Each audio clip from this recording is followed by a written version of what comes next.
Maraming salamat po sa pagtangkilik ng ating video. Hinihikayat ko po kayong mag-like and subscribe para ma-update kayo sa susunod na nakabanata. Tara at umpisahan na natin. Isa sa mga babae ni Daryl, gusto siyang tulungan ni Stella na gumawa ng maganda para sa Nine Mainlands. Bago pa man makasagot si Daryl, mabilis nang tumayo si Donoghu para nakangiting sa ibhin na, "Hindi mo na kailangan pang sumama, Miss Scope. Nakapunta na ako sa Coral Island kaya alam ko na ang papunta roon." Sa bagay, masyado na rin namang malakas si Seckmaster Darby kaya siguradong magiging ok lang kami roon. Tumango naman ang sumasangayon na si Daryl nang marinig niya ang mga sinabi ni Donoghu. Dito na tumingin si Daryl kay Stella para sabihin, "Tama si Young Master Vikara. Kaya mas maigi kung mananatili ka rito para lumaban sa tribo ng raksasa." "Sige kung ganoon." Nadismaya ng kaunti si Stella habang itinatango ang kanyang ulo. Hindi nakapansin ang lahat ng kakaiba sa mga sandaling ito. Pero tinitigan naman siya ng husto ni Yvette habang nakakunot ang maganda nitong noo. Bakit maging si Stella ay ayaw niyang pasamahin sa lakad nila? Siguradong alam nito na kilala si Stella bilang pinakamatandang anak na babae sa Icefire Island, kaya siguradong pamilyar ito sa karagatan. Magiging malaki ang tulong nito kay Daryl sa sandaling maharap sila sa isang emergency. Kahit na nagmukhang naiinis si Vikara, masasabi pa rin ng kahit na sinong hindi ito masyadong nasaktan sa pagkamatay ni Rama. Dito na mas tumindi ang suspisyon ni Yvette kay Donoghu. Agad na umalis sa kampo sina Daryl at Donoghu nang matapos ang mga ito sa pakikipag-usap. Kasabay nito ang paghahanda ni Daryl at Donoghu sa gagawin nilang paglalakbay. Nang makabalik siya sa tent, nakita ni Daryl ang pagsunod sa kanya ni Yvette nang may naguguluhang itsura ng mukha. Dito nang umiti si Daryl at sabihin, "Ano ang problema? Bakit mo ako biglang tiningnan ng ganyan?" Nagmukhang nanunukso si Daryl noong sabihin niya iyon, habang nakakaramdam ng hiya sa kanyang puso. Sa dinami-rami ng mga nagdaang taon, ay naramdaman niya na parang malaki ang kanyang utang na loob kay Yvette. Hindi lang dito pero ganito rin ang kanyang naramdaman kina Yvonne, Irene, at iba pa sa mga sandaling ito. "Hindi ba kita pwedeng makita nang wala akong nakikitang mali?" Hindi mapakaling sinabi ni Yvette habang nakatitig kay Daryl. "Pwede naman siyempre. Bakit naman hindi?" Ngiti ni Daryl habang ibinababa ang kurtina at yakapin si Yvette. "Mamimiss mo ba ako? Huwag kang mag-alala dahil uuwi ako kaagad sa sandaling makuha ko ang mga kayamanan ni Emperor Xuanyuan sa Coral Island." Nakaramdam ng hiya si Yvette sa ginawang ito ni Daryl. Dito na biglang namula ang maganda niyang mukha na mas lalo pang nakapagpa-attractive sa kanyang itsura. Gusto na sanang kumawala ni Yvette noong mga sandaling iyon, pero hindi pa rin niya nagawang gumalaw noong maramdaman niya ang aura ng pagkalalaki ni Daryl. "Mamimiss talaga kita." Sandal ni Yvette sa mga balikat ni Daryl. "Alam mo bang hindi na tayo nagkaroon ng maayos na usapan mula noong simulan ni Yang Jian ang kanyang pag-atake sa mga kontinente? Kahit na nagkikita tayo ngayon, kinakailangan naman nating lumaban sa tribo ng raksasa, at ngayon ay aalis ka naman para magpunta sa Coral Island." Isang ngiti ang nagpakita sa mukha ni Daryl noong marinig niya iyon, habang mahinang kinocomfort si Yvette. "Huwag kang mag-alala dahil matatapos din ang lahat. Dito na tayo maghahanap ng isang tahimik na lugar para mamuhay, magkakaroon tayo ng maraming anak at mamumuhay ng masaya." Mas tumindi ang pamumula ng mukha ni Yvette nang makita niya ang mas pagiging pilyo ni Daryl. Dito na niya sinabing, "Wala ka talagang hiya. Sino ang magdadala ng mga anak mo?" Kahit na sinabi niya iyon, naglo-look forward pa rin si Yvette sa kanilang hinaharap habang kumikislap ng husto ang kanyang mga mata. Dito na niya naalala ang isang bagay at pinakawalan ang kanyang sarili sa mga braso ni Daryl habang seryosong sinasabi na, "Mayroon akong gustong sabihin sa/iyo." "Sabihin mo sa akin," nakangiting sagot ni Daryl. Dito na lumingon ang ulo ni Yvette para mag-isip bago ibuka ang kanyang bibig para magsalita. "Napansin mo ba na may hindi tama kay Vikara?" Natigilan ng isang sandali si Daryl bago nakangiting sumagot ng, "Ano ang mayroon sa kanya?" Nagbuntong hininga si Yvette bago nito sabihin ang lahat ng kanyang obserbasyon at pagtataka sa mga ikinikilos ni Donoghu. Nang marinig niya iyon, napakunot ang noo ng nag-iisip na si Daryl. At pagkatapos ay agad itong ngumiti at sumagot ng, "Nag-overthink ka na naman ba? Disipulo ni Master Rama si Vikara kaya paano sila magkakaroon ng kahit na anong problema?" Habang nag-uusap ang dalawa, Isang magalang na boses ang narinig nila mula sa labas. Nandito ka ba, Sec Master Darby? Ito ay walang iba kundi si Donoghu. Dito na biglang nagtinginan sina Daryl at Yvette. Speaking of the devil, isip ni Daryl. Inayos ni Daryl ang kanyang lalamunan bago ngumiti at sabihing, nandito ako. Young Master Vicara, pasok ka sa loob. Dito na dahan-dahang naglakad papasok si Donoghu. Samantala, kasalukuyang nagkakagulo ang mga tao sa labas ng kampong hawak ng Nin Mainlands. Makikita rito ang nasa 1,000 taong nakasuot ng magkakaparehong damit habang naglalabas ng malakas na aura ang kanilang mga katawan. Sila ay makikilala bilang mga pirit ng karagatan. Pinamunuan ng mga ito ng isang binata at 2 mga dalaga. Ang lalaki ay nasa 18 hanggang 19 years old, nagmukha itong astig at matalino habang naglalabas ng matinding aura. Naging maganda at sexy naman ang 2 mga dalaga na kasama ng binata. Naglabas ang mga ito ng isang aura na puno ng kagandahan at pagkabata. Ang tatlo ay walang iba kundi sina Ambrose, Ira at Heather. Pagkatapos maglakbay ng libo-libong kilometro sa karagatan, nakarating na rin sila sa Chaotic Mountain Range. Malapit na silang makarating sa kampo ng Nine Mainlands nang hindi maiwasang mapasigaw ng 2 nagpapatrolyang mga sundalo na nakakita sa kanila ng, "Sino kayo?" "Kami ito." Malakas na sagot ni Ambrose na ginamitan niya ng enerhiya mula sa kanyang sikmura. Ambrose. Ira, nasurpresa at natuwa ang mga sundalo nang makita nilang papalapit ang mga ito. Mabilis nilang dinala sina Ambrose at Ira sa kampo. Hindi nagtagal ay lumabas na rin sina Chester, Dax at iba pa matapos marinig ang komosyon ng mga tao sa labas. Nasurpresa sila nang husto noong makita nila si Ambrose at ang mga kasama nito. Maraming tao ang napatitig kay Heather. Kasalukuyan itong nakasuot ng isang mahabang dress na gawa sa kaliskis na nagpakita sa magandang hubog ng kanyang katawan. Makulay na kuminang ang kanyang dress sa ilalim ng sinag ng araw na mas lalong nagpaganda sa kanyang itsura. Kahit na naiba ang pananamit ng isang ito sa mga kababaihan ng Nine Mainlands, para pa rin isang diwata ang nilabas nitong aura. Dito na inayos ni Dax ang kanyang isip habang nakangiting sinasabi kay Ira na, "Batang paslit, nakahinga na ako ng maluwag ngayong nakita kong okka." Haha! Siguradong matutuwa si Daryl sa sandaling malaman niya na nandito kayo. Isang mabait at magandang babae si Ira, kaya agad siyang kinagiliwan ng lahat, at kasama na sa mga taong ito si Dax. Hindi naman pinansin ni Dax si Ambrose. Palaging nagdadala ng sakit ng ulo ang batang ito kay Daryl. Naghihintay lang ako ng tamang pagkakataon para bigyan siya ng leksyon. Hindi pa rin alam ni Dax sa mga sandaling ito na nagbagong buhay na si Ambrose matapos nitong ma-realize ang mga pagkakamaling nagawa niya kay Daryl.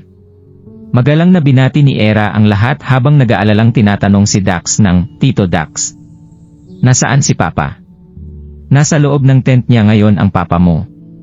Kasalukuyan na siyang na-jempake para magpunta sa Coral Island," sagot ni Dax. Habang nagsasalita, ngumiti si Chester at ipinaliwanag ang buong sitwasyon sa dalawa. "Ano?" Dito na tumingin sa isa't isa sina Ira at Ambrose bago magbago ang kanilang mga itsura. Gustong pumunta ni Papa sa Coral Island kasama ni Vicara. Hindi pa rin ba nila nalalaman na si Donoghu ang mongheng si Vicara? Dito na tumuro si Ira kay Heather at nag-aalalang sabihin na, "Ito si Heather, siya ang kinikilalang prinsesa ng Si Maki clan. Kaya hindi na kailangan pang magpunta ni Papa sa Coral Island. Niloko niya kayong lahat. Hindi disipulo ni Master Rama si Vicara dahil ang isang ito ay walang iba kundi si Donoghu." Paliwanag ni Ambrose. Agad na nagbago ang itsura ng lahat noong marinig nila yon. Si Donoghu ang disipulo ni Master Rama. Paano ito nangyari? Kung iisipin, sa tinagal-tagal ng ating paglalakbay, matagal-tagal na rin nating hindi nakikita ang demonyong si Donoghu. Isip ng lahat. Nasaan si Donoghu ngayon? Tanong ng nag-aalalang si Ira. Tumingin ang lahat sa isa't isa bago sabihin ng isa sa mga nagpapatrolyang sundalo na, "Nakita ko pong pumasok sa tent ni Sec Master Darby si Master Vicara ngayon lang." Nagulat ang lahat noong makita nila yon. Dito na sila tumakbo ng mabilis papunta sa tent ni Daryl. Nagpanggap si Donoghu na disipulo ni Rama para makapaasok sa kampo, siguradong mayroon itong pinaplano na hindi maganda.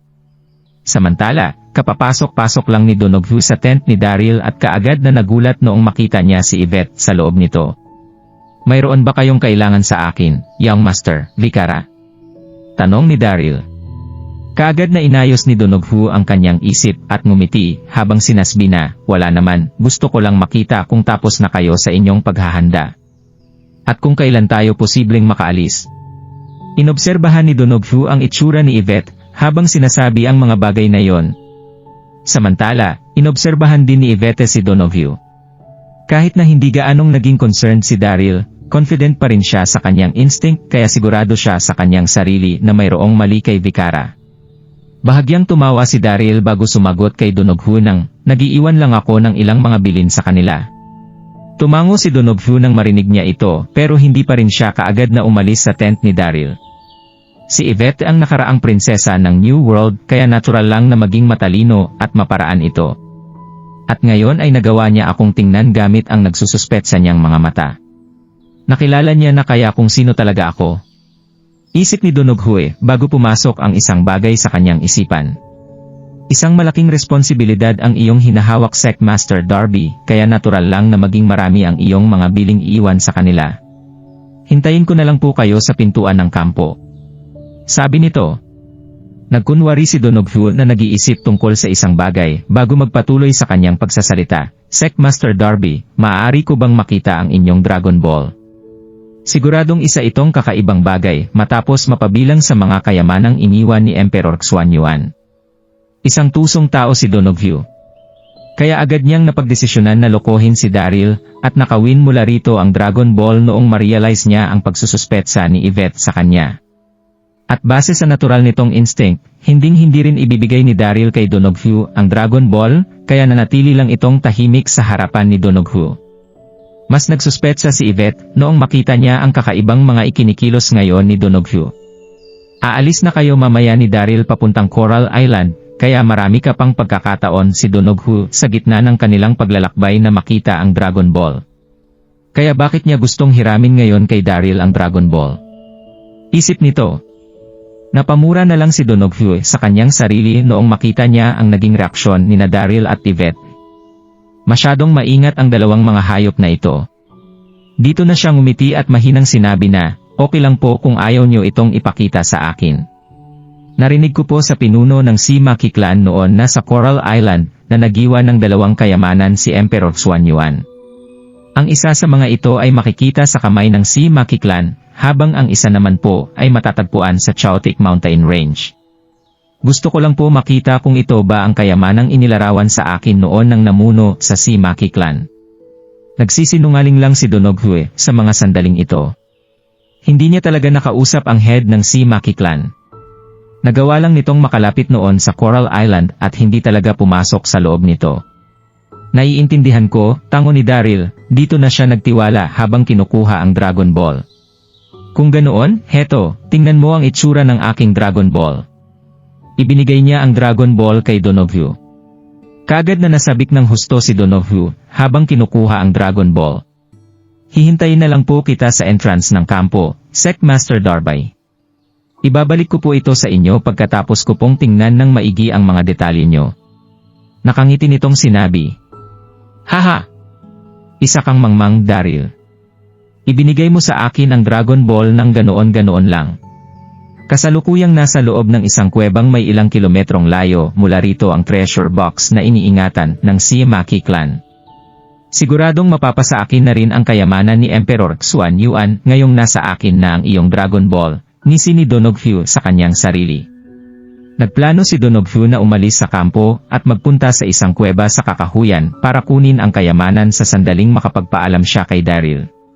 At pagkatapos ay kaagad niyang gagamitin ang Dragon Ball para buksan ang treasure box at kunin ang nilalaman nitong kayamanan. At sa wakas ay magagawa na rin niyang itigil ang pagpapanggap na isang monghe habang bumabalik sa dati niyang pagkakakilanlan. Naging emosyonal sa bagay na yon si Donoghu habang nagpapaalam kay Daryl bago ito umalis sa tent. "Ama!" Nang bigla nilang marinig ang mga tunog ng yapak mula sa labas ng tent. Dito na sumigaw ang isang desperadong boses ng ama. Si Vikara at si Donoghu ay isa. "Huwag kang magpapaloko sa kanya. Ito ay walang iba kundi sina Era, Chester at iba pa nilang mga kasama. Kakakuha lang ni Donoghu ng Dragon Ball mula kay Daryl noong bigla niyang marinig ang mga sigaw mula sa labas. Dito na siya nagulat ng husto sa kanyang narinig. Ganito kabilis dumating ang binatang si Ambrose at ang kapatid niyang si Ira. Pero hawak ko na ngayon ang Dragon Ball kaya ano pa ang dapat kong alalahanin? Isip ni Donoghu. Agad ding narinig ni Daryl at Yvette ang mga sigaw mula sa labas, dito na nagbago ang kanilang mga mukha. Si Young Master Vikara at si Donoghu ay isa. Paano ito naging posible? Malinaw itong narinig ni Daryl. Ang boses na nasa labas ay nagmula sa anak niyang si Era. Anak niya si Era, isa itong matalino at mabait na anak, kaya sigurado si Daryl na hindi lang nito gawa-gawa ang kanyang mga sinasabi. Dito na nagbago ang kanyang itsura habang direktang sinasabi kay Donoghu na, ikaw.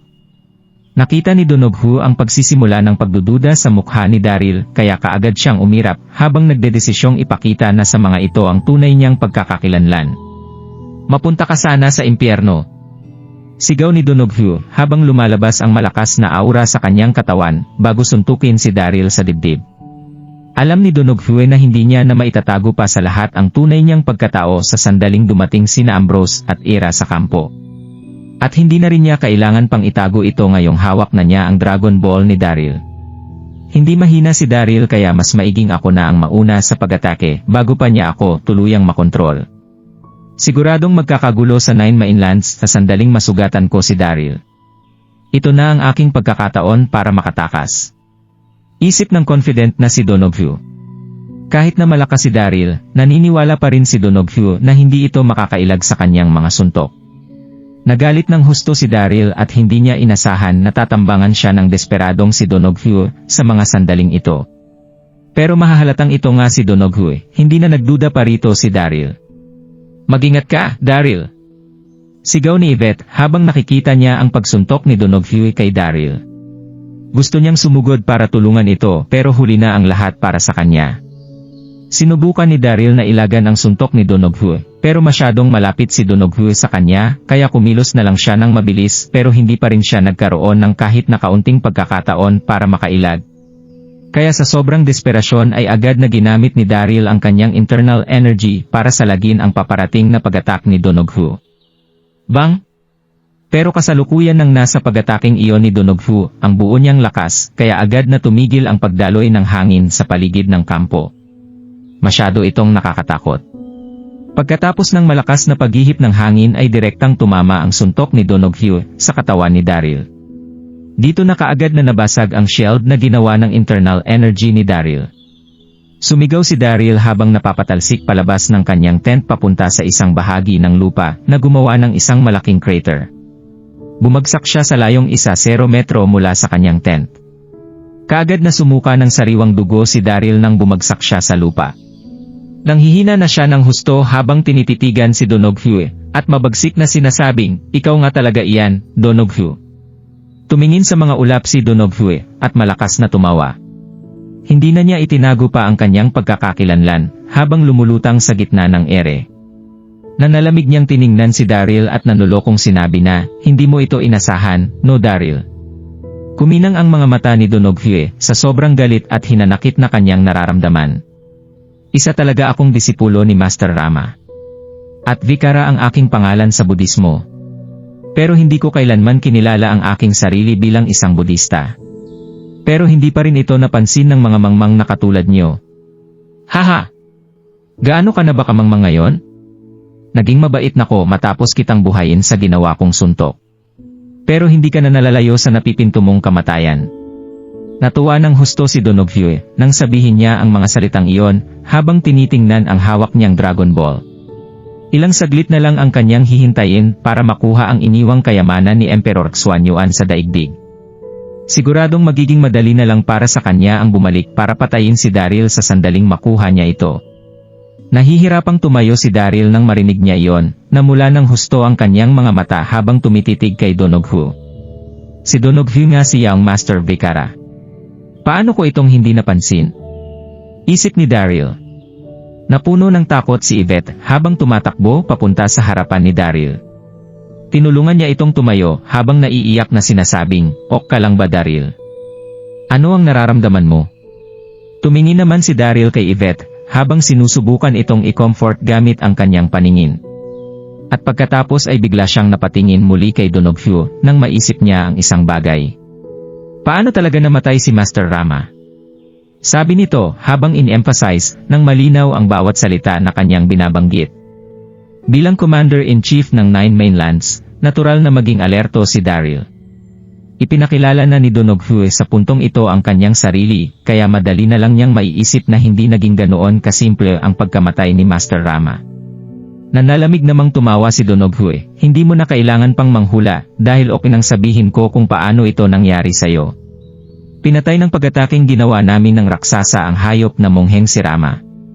Pinilit ako ng matanda at kalbong monghe na yon na tumahak sa landas ng Budismo, kaya dapat lang siyang mamatay." Siya nga yun.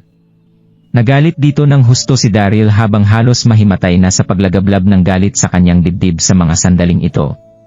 Kaagad ding nagpakita ng galit sa kanyang mukha si Yvette habang namumulang itinuturo si Donoghu. "Tao ka pa rin ba, Donoghu?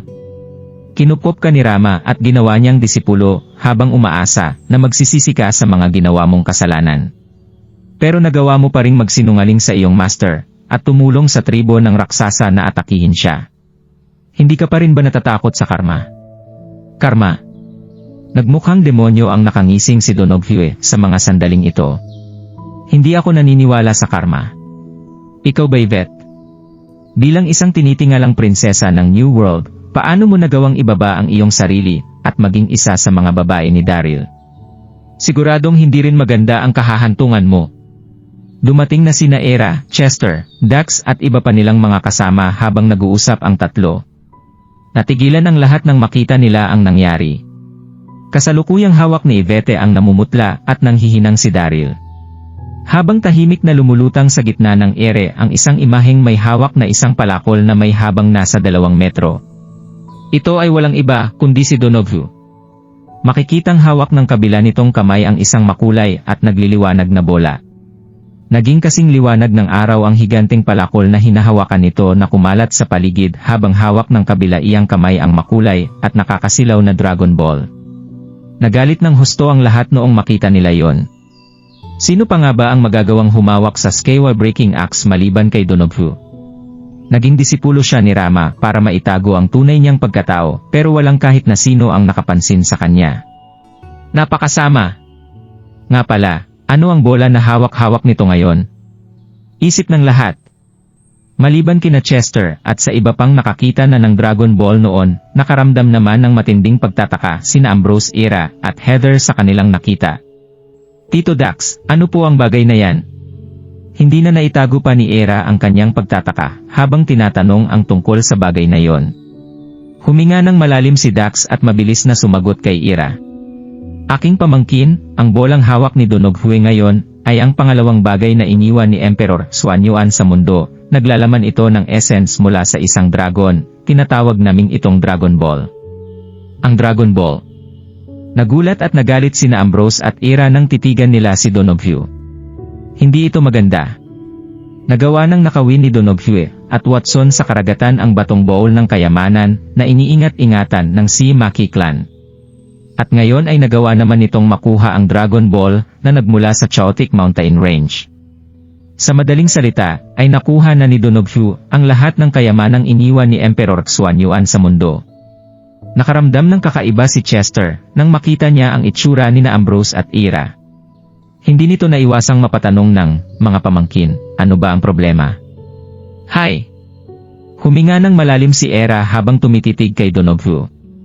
"Tito Chester, alam mo po ba na dadalhin sana namin dito ang binabantayang kayamanan ng si Maki clan nang bigla itong nakawin sa amin ni Donoghu sa gitna ng karagatan. At ngayon ay hawak niya na rin ang Dragon Ball. Sa madaling salita, ay hawak na ni Donoghu ang parehong mga kayamanan ni Emperor Xuanyuan." Nagulat at nagalit ang lahat nang marinig nila yon. Nasa kamay na niya ngayon ang mga kayamanang iniwan ni Emperor Xuanyuan. Masyado talagang masama ang Donoghu na ito. Mukhang itinago niya ang kanyang katauhan para makapasok sa kampong ito at makuha ang Dragon Ball kay Daryl.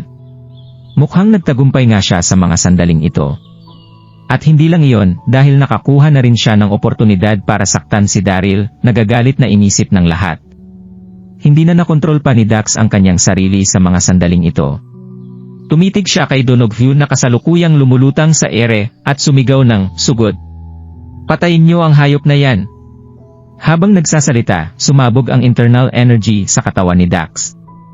Dito na niya pinangunahan ang lahat sa paglundag para sugurin si Donoghu. Whoosh! Whoosh! Whoosh!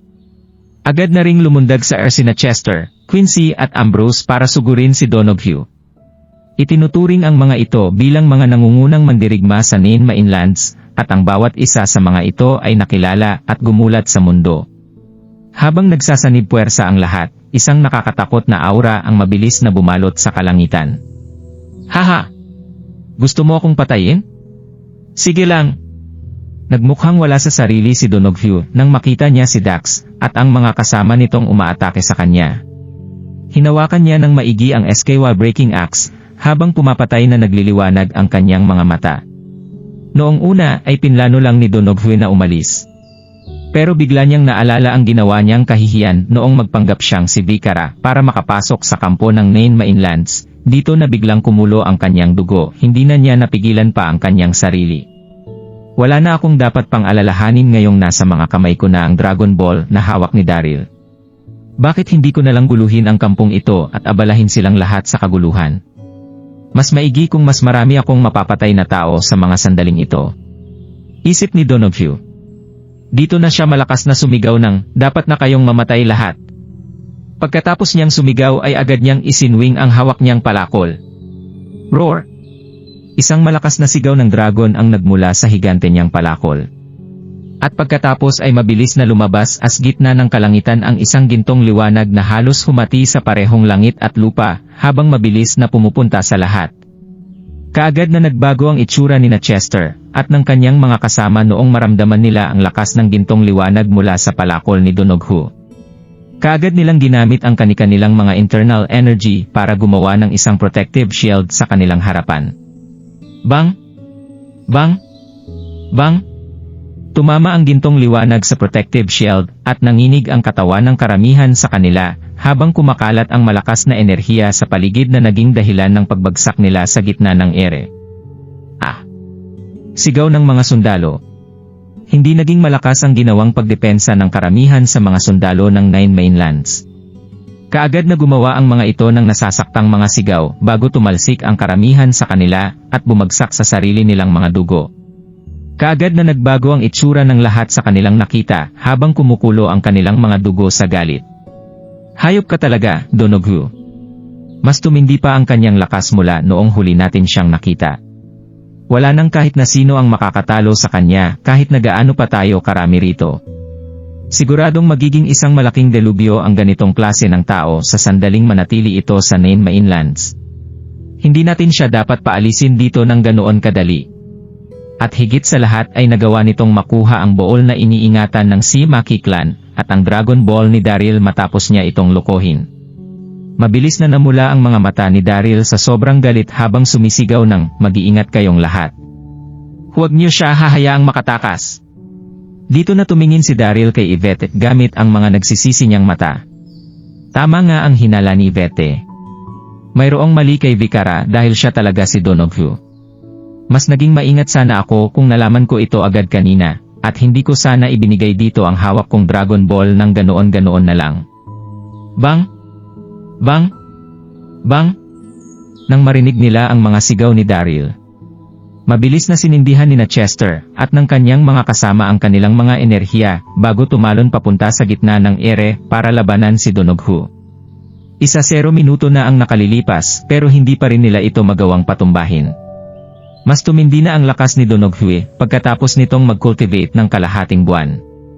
At pagkatapos ay nagawa pang ipasa sa kanya ni Rama ang teknike na ginagamit ng mga Budista na nakapagpalakas pa sa kanya ng husto. Kaya paano ito magagawang tapatan ni Chester kung gagamitin niya ang bago niyang lakas kasama ng hawak niyang grand weapon? Kaagad na dumating ang 6 na mga diwana ng Fuyao Palace nang marinig nila ang komosyon. "Kayong lahat, hulihin natin siya. Sigaw ng mga ito habang lumulundag sa gitna ng ere at sumusugod kay Donoghu. Hayaan mong tulungan ko kayo, 6 na mga master ng Fuyao Palace. Nanginig si Megan habang binubunot ang mahaba niyang espada at lumulundag sa gitna ng ere. Halos mabiyak na sa mga sandaling ito ang kalangitan sa tindi ng enerhiyang sumasabog mula katawan ni Megan at ng 6 na mga diwata. Sina Cindy White at ang iba pang mga master ng Fuyao Palace ay nakilala bilang mga diyosa ng World Universe. Bukod dito ay nakilala rin sila ng dahil sa tindi ng kanilang mga lakas. Si Megan ay ang dating Sect Master ng EMI at ang nakaraang Alliance Master ng World Universe, kaya natural lang na maging malakas ito. Nang magsanib puwersa ang lahat, mabilis na kumalat sa kalangitan ang isang nakakatakot na enerhiyang gumawa ng isang malaking bagyo sa kaninang maaliwalas na kalangitan sa paligid. Hi! Kasalukuyang pinagpawisan ang lahat ng mula sa 9 Mainlands nang dahil kay Megan at sa 6 na mga diwata. Masyado nang malakas ang 6 na mga diwata at si Megan, pero wala pa rin silang naging panama sa isang malakas na mandirigmang katulad ni Donoghu. Sa bagay, gamit pa rin ito ang kanyang SKY Breaking Axe. Pero hindi pa rin nagpanik dito ang 6 na mga diwata at si Megan. Kaagad nilang nakita ang pagabante ni Cindy bago ito nanlalamig na magsabi ng, pumunta na kayo sa inyong mga pwesto. Kaagad na gumalaw sina Irene, Megan at iba pa noong marinig nila ito. Kasalukuyan silang lumulutang sa gitna ng ere na nakapagpa-confuse sa lahat at sa loob ng isang iglap ay nagawa ng mga itong mapaligiran si Donoghu. Ethereal 7 Fairies Formation. Dito na nagulat ng husto ang nag-oobserba sa lupang si Daryl. Nagawa niyang makita ang pagkakaisa at hindi mapapantayang teamwork ng 6 na mga diwata kasama ang dati nilang kalaban na si Megan. Nalito ang lahat sa paggalaw na ginawa ng mga ito. Pero sa totoo lang ay walang naging katulad ang mga paggalaw na ginawa ng 7. Dahil ito ay walang iba kundi ang Ethereal 7 Fairies Formation ng Fuyao Palace. Kailan pa natutunan ni Megan ang tungkol sa Ethereal 7 Fairies Formation? Nasusurpresang inisip ni Daryl. Ilang libong taon nang ipinasa ng Fuyao Palace sa iba't iba nilang henerasyon ang Ethereal 7 Fairies Formation. At hindi nila nagawang ituro ito sa kahit na sinong hindi miyembro ng Fuyao Palace ang formation na ito kailanman. Pero hinid alam ni Daryl na tinuruan at pinasali ng Fuyao Palace si Megan sa kanilang mga pagsasanay noong umatake ang mga sundalo ni Yang Jian sa Mid-City ng North Moana nang dahil sa kakulangan nila ng tao. Pansamantala nilang napigilan si Donoghu sa loob ng 1-0 minuto nang dahil sa kahanga-hangang lakas ng Ethereal 7 Fairies Formation. Dito na nagalit ng husto sa kanyang sarili si Donoghu. Buong buhay akong naglibot sa buong mundo, kaya paano akong nakontrol ng mga babaeng ito?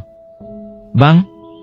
Ito na ang pagkakataong ginamit ni Quincy para gamitin ang kanyang internal energy na nakapagpalabas sa isang espada. Dito na siya sumugod kay Donoghu na kasing bilis ng kidlat gamit ang kanyang espada. Kaagad na nasabik ang lahat ng nasa lupa noong makita nila ang nangyari. Pero nasurpresa naman dito si Donoghu. Kaagad niyang isinwing ang SKY Breaking Axe para depensahan ang kanyang sarili.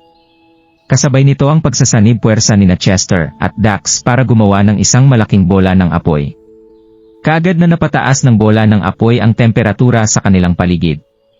Hindi na nakailag pa rito si Donoghu kaya mabilis na tumama ang bola ng apoy sa kanyang likuran. Bang! Nanginig ang katawan ni Donoghu habang sumusuka siya ng dugo at lumilipad ang kanyang katawan sa malayo. Si Dax ang Sect Master ng Eternal Life Pulse Sect habang si Chester naman ang Sect Master ng Flower Mountain Sect. Nagawa nilang maabot ang Heaven Ascension level pagkatapos nilang magpalakas nitong mga nakaraang taon. Kaya kahit nahawak pa ni Donoghu ang kanyang SKY Breaking Axe, hindi pa rin niya nadepensahan ang kanyang sarili sa pag-atake ng dalawang magkapatid. Kuya Chester, Dax, magaling ang inyong ginawa. Sigaw ng nasasabik na si Daryl. Pabagsakin niyo sila at kunin ang Dragon Ball. Nang marinig nila yon, mabilis na ginamit ni Chester at Dax ang kanilang internal energy at agad na sumugod kay Donoghu. Kasalukuyan ng sumasama ang mukha nang nagpapanik na si Donoghu nang harapin niya ang pag-atake ni Chester, Dax, Megan at ng 6 na mga diwata. Dito na lumundag si Quincy sa ginta ng ere bago hilahin ang isang leather belt na nakapulupot sa kanyang baiwang para ipanglatigo kay Donoghu. Bang! Mabilis na tumama ang belt kay Donoghu dahil hindi na niya ito nailagan pa, dito na siya napasigaw sa sobrang sakin. Kaagad na nagpakita ang isang nagdudugong sugat sa kanyang katawan matapos tumama ng belt sa kanyang laman. Maghintay lang kayo, tutorturin ko kayo ng paisa-isa. Nagmukhang demonyo ang pinagpapawisan ng hustong si Donoghu nang dahil sa tindi ng sakit na kanyang nararamdaman. Hindi na siya nagpatumpik-tumpik pa at kaagad na sinwing ng malakas ang hawak niyang Eskewa breaking axe ng ilang beses sa paligid. Ginamit ni Donoghu ang buo niyang makakaya sa pagswing ng palakol na yon. Bang! Bang! Tuluyan nang naubos ang kanyang internal energy nang dahil sa paggamit na ito ng kanyang palakol, kaya naging katakot-takot ang lakas nito na halos bumasag sa langit, lupa at sa ering bumabalot sa pagitan ng mga ito. Hindi na nagpatumpik-tumpik pa sina Chester, Dax, Megan at ang iba pa nilang mga kasama noong maramdaman nila ang tindi ng lakas nito. Kaagad silang gumalaw para umiwas sa gintong liwanag na nagmumula sa hawak na palakol ni Donoghu. Swerte ka at hindi kita pinatay ngayong araw, Daryl. Hindi ka magiging ganito kaswerte sa susunod. Sumigaw si Donoghu. Ginamit nito ang pagkakataon para tumalikod at lumipad palayo. Sa isang kisamata ay ilang metrong layo na ang nilipad nito. Hindi maganda ang hitsura ni Daryl nang makita niya si Donoghu na nakawala kahit na napapalibutan ito ng lahat. Hulihin niyo siya! Hindi nagdalawang isip si Dax na sumigaw at namuno ito sa paghabol kay Donoghu. Sinundan itong maigi ng lahat. Nasa kanya ang kayamanang kahon ng Maki Clan at ang Dragon Ball ni Daryl. Hindi nila ito maaaring hayaang matakas. Tumatakbo habang lumilingon sa likod si Donoghu. Galit na galit ito nang makita niya ang humahabol na si Dax. Hindi talaga sumusuko ang mga panggulong ito. Naisip ng lalaki. Balik sa Raksasa Tribe Base Camp, nakaupo si Amastan habang madilim ang tingin sa kanyang mukha. Mukha ring nabigo si Natalie at ang iba pang Raksasa Warriors. Hi P! Hinampas ng galit na si Amastan ang lamesa. Naisip nitong takutin ang 9 continents gamit ang bungo ni Rama para hindi makapag-isip ng maayos ang mga ito at maging dahilan ng kanilang pagkatalo. Hindi nito inakalang may kakaibang bola si Daryl na kayang maging dragon. Hindi lamang sila natalo sa labanan, pero napatay rin ni Daryl ang dalawa sa mga gigantic monsters. Kahit na ang mga sobrang agresibong Wild Wolves clan at miserableng namatay o nasugatan. Lumapit si Natalie at kinagat niya ang kanyang labi. Pangalawang kapatid, sa tingin ko ay kailangan nating kausapin ang 9 continents. Nakita mong tinatakot lang tayo ni Daryl. Pinapakita lang niya ang peking imahe ng dragon. Kung patuloy tayong makikipaglaban, ay baka tumawag na siya ng totoong dragon. Puno ng pag-aalala ang mukha ni Natalie. Hindi ito takot mamatay, pero marami na siyang nasaksihan na pagkamatay sa tribo noong labanan. Kung patuloy silang makikipaglaban, ay baka manalo ang Raksasa Tribe, pero malaki ang magiging kabayaran nito. Hindi iyon ang resultang gustong makita ni Natalie. Ang pinakamahalaga ay nawawala ang kanyang ama, at hindi niya maaaring hayaang magpadalos-dalos ang kanyang pangalawang kapatid. Naging matindi ang galit ng Amastan nang marinig niya iyon. Little sister, sa tingin ko ay niloko ka ni Daryl. Naniniwala si Big Brother sa mga salita ng dalawang babae mula sa 9 continents na naging miserable ang pagkamatay. Gusto mo bang matulad sa kanya? Sigaw nito. Nakakatakot ang ekspresyon ng mukha ni Amastan. Nanginig si Natalie at mabilis itong nagsalita. Pangalawang kapatid, hindi ito gaya ng iniisip mo. Malamig itong inantala ni Amastan. Huwag ka nang magsalita. Kailangan kong maghiganti sa naging pagkamatay ni Kuya. Saka ang 9 continents ang nagdulot ng pagkawala ng ating ama. Jaya, kailangan nila itong pagbayaran gamit ang kanilang dugo. Nang marinig niya iyon ay galit itong nagpadyak ng paa, pagtapos ay tumalikod ito, tumakbo palabas ng tent. Hindi resonable ang pangalawa kong kapatid. Naisip ng babae. Say! Mabilis na lumapit ang isang mandirigma ng raksasa pagkaalis niya, magalang nitong kianusap si Amastan. Marangal ng anak, nagkaroon ng labanan kanina sa kampo ng 9 continents. Nakitaan min ang grupo ng mga tao habang hinahabol ang isang monghe, papunta sila sa magulong lugar. Nagulat si Amastan sa kanyang narinig at nakita ang malamig na malaking ngiti sa kanyang mukha. Haha! Mayroong kaguluhan sa kampo ng 9 continents. Isa itong magandang balita. Naisip niya. Tinaas at winagayway nito ang kanyang kamay. Bilis, lipunin ang Fierce Tiger Clan at magtungo sa magulong lugar kasama ko para tingnan kung anong nangyayari. Opo, marangal na anak. Di nagtagal ay nagtipon ang ilang daang Fierce Tiger Clan warriors. Nakasakay sa iba't ibang kulay na tigre ang bawat isa. Balot sa dark brown na stripes ang mga tigre, at ibang-iba ang mga ito kumpara sa matatapang na tigre ng 9 continents. Ito ang mga Black Fierce Tigers mula sa Chothic Mountain Range. Hindi nagdalawang isip si Amastan na mabilis na pamunuan ang Fierce Tiger Clan sa kanilang paglalakbay. Samantala, lumampas sina Donoghu, Dax, at ang iba pa sa kampo ng raksasa, at natarating sina sa magulong lugar malapit sa Chothic Mountain Range. Nag-iba ang mukha ni Donoghu nang makita nito ang malaki, at malalim na bangin sa kanyang harapan, may mainit na lava sa ilalim nito. Nagulat ang lalaki. Wala nang pwedeng pagtakbuhan ngayon. Hindi madali para sa akin ang lokohin sila para ibigay sa akin ang bola ng dragon. Kaya kong kuhanin ang kayamanan ni Emperor Xuanyuan ng mabilis, kaya hindi ako pwedeng mamatay ngayon. Naisip niya habang lumapit siya sa bangin at tumingin sa ilalim nito. Pagtapos ay pinagkiskis niya ang mga ngipin at tumalon. Nag-iba ang ekspresyon ng lahat ng humahabol kay Donoghu nang makita nila ang ginawa nito. Pagtapos ay lumapit sila sa gilid ng bangin, at nakitang ilang libong metro ang lalim nito, at tuloy-tuloy ang pagkulo ng init sa kanilang mga mukha. Nagkatinginan ang lahat, hindi maganda ang kanilang ekspresyon.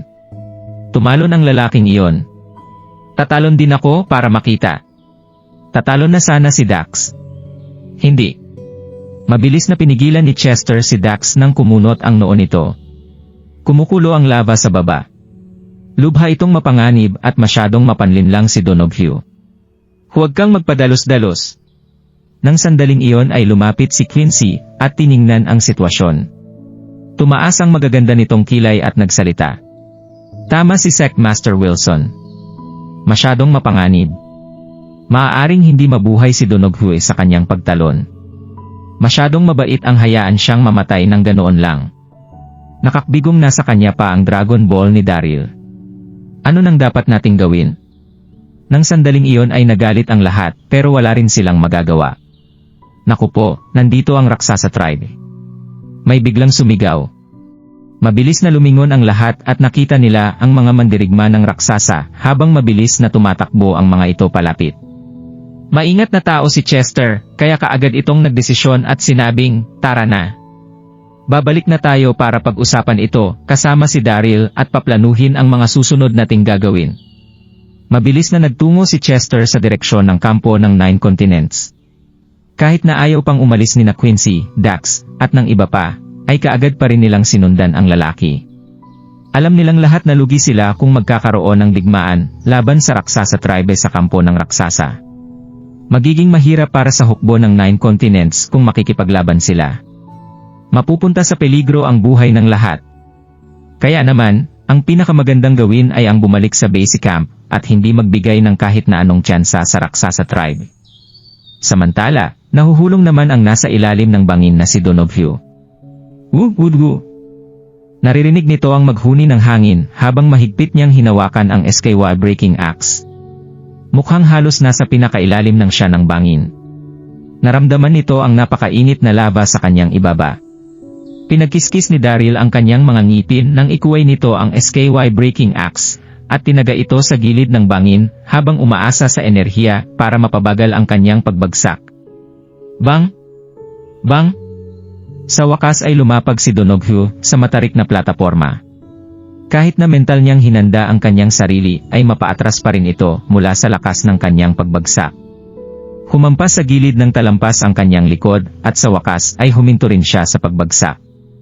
Sa parehong sandali ay bumilis ang pagdaloy ng kanyang dugo sa kanyang katawan at nagsuka ito ng maraming dugo. Hindi maganda ang kanyang naging hitsura. Pinilit kaming mamatay ni Daryl at ng kanyang mga tao. Pero maswerte ako at nakaligtas ako sa dulo. Hintayin niyo ang aking pagbabalik. Mabilis itong bumulong sa kanyang sarili at tumingin sa paligid. May nakita itong isang kuweba ilang metro ang layo mula sa kanya. Mabilis siyang nagulat. Hayop! Mayroon bang tao rito? Naisip nito.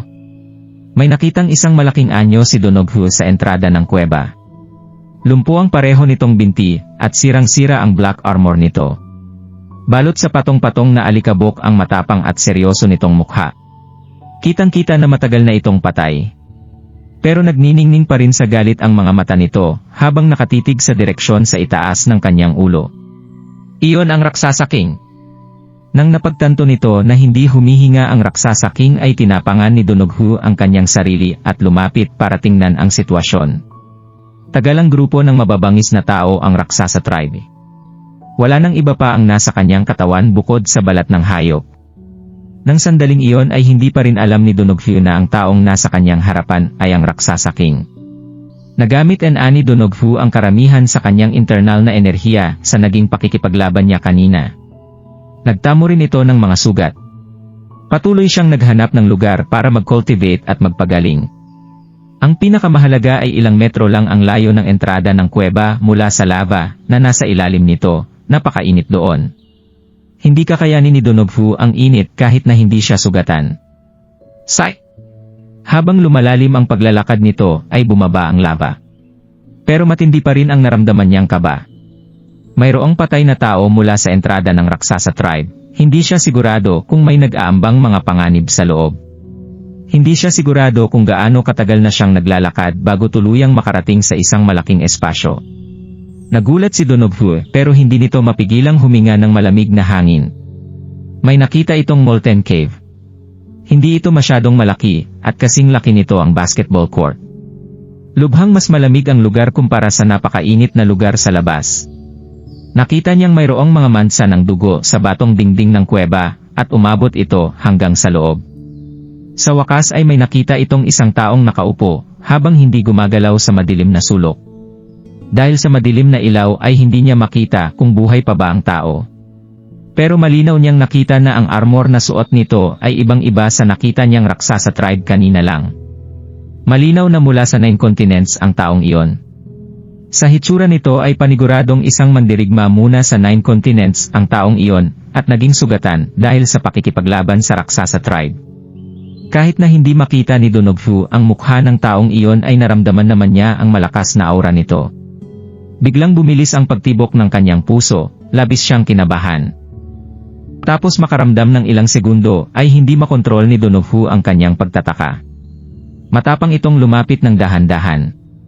Nang ilang metro na ang layo nito sa katawan, ay malinaw niyang nakita ang mukha ng tao. Nakasuot ito ng gintong armor pero balot na balot sa dugo ang lalaki.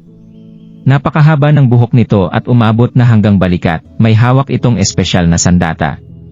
Hindi sigurado si Donoghu kung buhay pa ba o patay na ang lalaki. Nakita niyang may dalawang malalaking sugat sa tiyan nito, kasing lapad ito ng kanyang braso. Natuyo na ang dugo nito pero mukha itong nakakatakot. Gintong armor, malakas na aura, hindi kaya'y napaisip si Donoghu. Halos mahulaan na nito ang pagkatao ng lalaki nang biglang inangat ng lalaki ang kanyang ulo, nakulong sa kanyang mga mata ang nakakatakot na mga mata nito. Sino ka? Tanong ni Yang Jian habang mariing nakatitig kay Donoghu. Tama yon. Si Yang Jian ang lalaking iyon. Noong nakipaglaban ito sa Raksasa King ay nagdulot sila ng pagkaguho ng Chaotic Mountain Range. Sa huli ay pareho silang nahulog sa magulong lugar kung saan aptuloy silang naglaban. Sa wakas ay magkasunod silang bumagsak sa bangin. Nadurog ang mga binti ng Raksasa King at wala ring ibang mapuntahan si Yang Jian. Natusok ang Tianji Raksasa King, nagtago naman si Yang Jian sa kailaliman ng kuweba.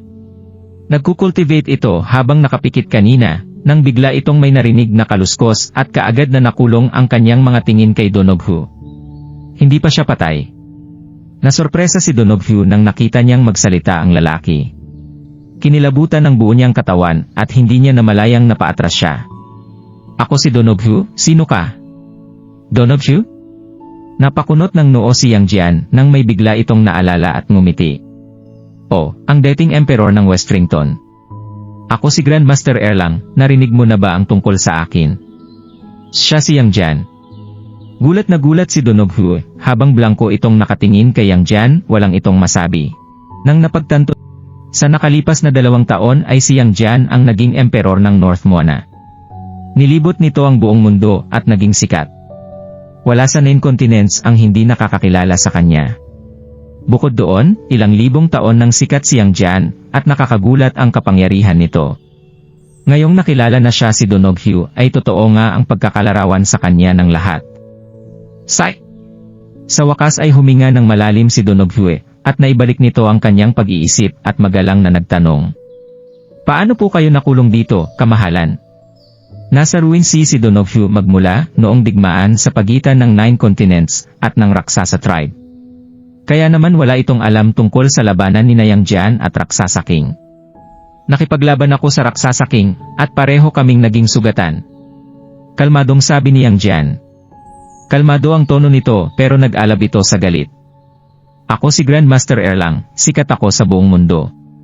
Akala ko ay mabilis ko lang na mapapatay ang Raksasa King pero hindi ko alam na sobra siyang makapangyarihan.